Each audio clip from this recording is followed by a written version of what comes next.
sejarah.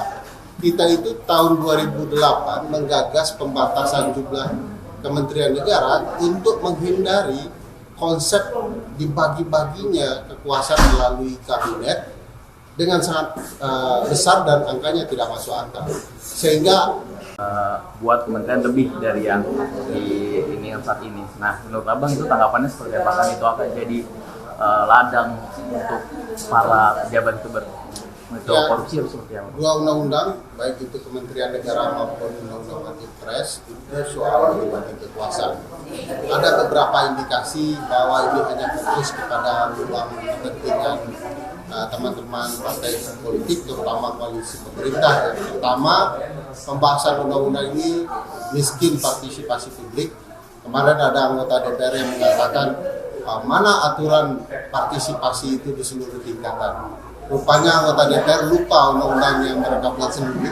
Di Undang-Undang Perubahan Pembentukan Peraturan Perundang-undangan disebutkan bahwa partisipasi publik itu berlangsung di 5 tahapan pembentukan undang-undang. Nah, itu tidak dilakukan di dalam pembahasan undang-undang ini. Jadi ini murni bicara sekedar kepentingan publik, bukan keinginan masyarakat. Kedua, kenapa ini disebut bagi-bagi kekuasaan? Karena di dalam undang-undang ini jumlah one team press ataupun kementerian itu tak berhingga.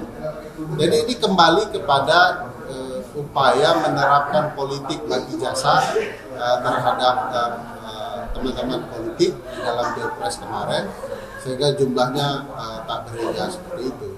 Kedua, ini cacat sejarah. Kita itu tahun 2008 menggagas pembatasan jumlah kementerian negara untuk menghindari konsep dibagi-baginya kekuasaan melalui kabinet dengan sangat besar dan angkanya tidak masuk akal, sehingga gagal menghasilkan pemerintahan presidensial yang efektif. Oleh karena itu perlu dibatasi. Loh, sekarang kemudian kembali lagi tidak perlu dibatasi. Jadi cacat sejarah soal itu. Ketiga, ini soal pembagian agar seluruh orang yang merasa punya kepentingan dan hasrat politik bisa mendapatkan jabatan. Padahal bukan itu ciri khas sistem presidensial yang efektif, kan?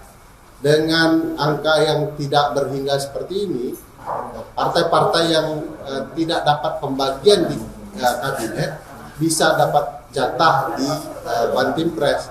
Yang tidak dapat jatah di one team press bisa dapat jatah di kabinet. Atau kemudian kalau memang perlu diperlebar jumlah menteri untuk memuaskan seluruh hasrat partai koalisi, ya tinggal diperbesar. Keempat, pola seperti ini memang pemubaziran keuangan negara. Bayangkan kalau dipecah kementerian yang ada saja, itu akan merugikan keuangan negara. Nomenklatur berganti, artinya kop surat berganti,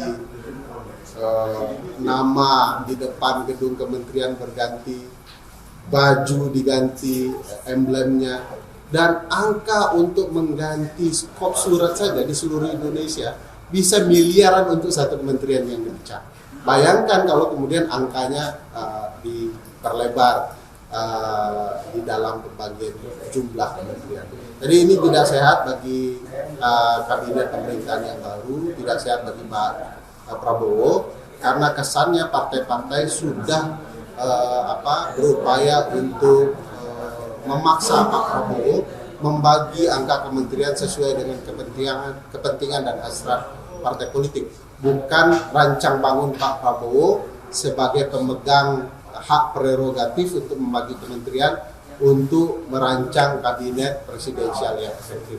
Jadi semacam disandera oleh partai terlebih dahulu, ada undang-undangnya, ini bebas loh Pak, Bapak tidak perlu khawatir untuk kemudian menyebarkan jumlah menteri karena semua sudah aman, dan akhirnya ini tidak bicara soal bagaimana presiden dan kabinetnya, tapi ini bicara soal kekuasaan apa yang akan dapat diberikan kepada mereka.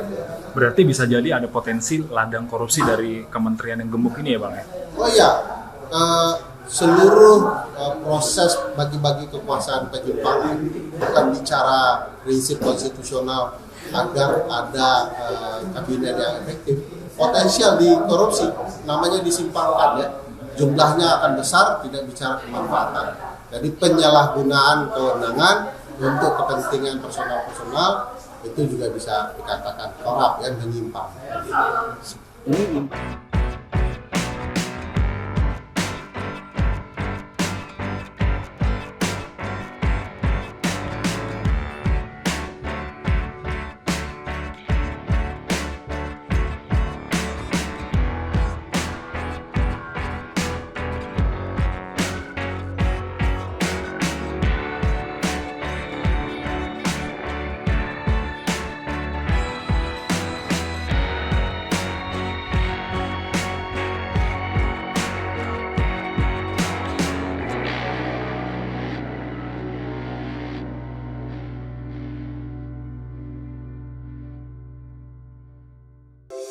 Di antara banyak sumber informasi, kami layak dipercaya.